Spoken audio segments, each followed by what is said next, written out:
ഒരു കാട്ടില് കൊറേ ആനകള് മാത്രം, കൊറേ ആനകൾ ഉണ്ടായിരുന്നു. ആനകള് മാത്രം കേട്ടാ. അപ്പൊ അവിടെ ഒരു വേട്ടക്കാരൻ വന്നു.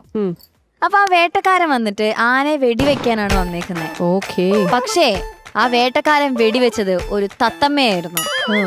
എങ്ങനെ? തോക്ക് വെച്ച്. കുസൃതി ചോദ്യമാണ്. ആ ഒരു ലോ ലെവലിന്റെ ഈ ആൻസർ കേട്ടിട്ട് കുസൃതി എന്ന് തോന്നിയില്ല.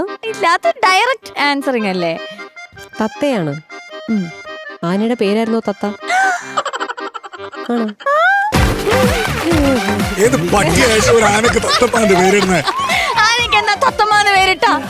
ഇവിടെ ഒരു ഭാഗത്ത് ഗുരുവായൂർ കേശവൻ, നിലമ്പൂർ ഗജേന്ദ്രൻ, നിലമ്പൂർ രാധാകൃഷ്ണൻ. ആ ആനയുടെ പേരെന്താ? ഇതിനൊക്കെ അല്ല, ഞാനൊരു കാര്യം പറയട്ടെ. ഷാന്, ശരത് സാറിന്റെ മാനേജറെ കണ്ടിട്ടുണ്ടോ?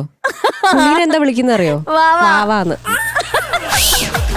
അത് അവനെ വാവാന്ന് വിടുന്നത് ഫുൾ ടൈം വാ ബിസി ആയതുകൊണ്ട്. ആനയ്ക്ക് തത്തമ്മാന്ന് പേരിടാം. ഇല്ലല്ല, ഇടരുത്. ഈ ആനയുടെ പേര് തത്തമ്മാന്നായിരുന്നു. ടെക്നിക്കലി ശരിയല്ല, അത് ഓടാണ് ആ ചോദ്യം. നമ്മൾ തത്തമ്മയ്ക്ക് ഗുരുവായൂർ കേശവൻ ഇടും. ഇവിടെ ഞാൻ എല്ലാവരോടും ചോദിച്ചു, ആർക്കും അതിന്റെ ആൻസർ അറിയില്ലായിരുന്നു. ചേച്ചിയാണ് കണ്ടുപിടിക്കും. ബ്രില്യന്റ്. ബ്രില്യന്റ്. ഓ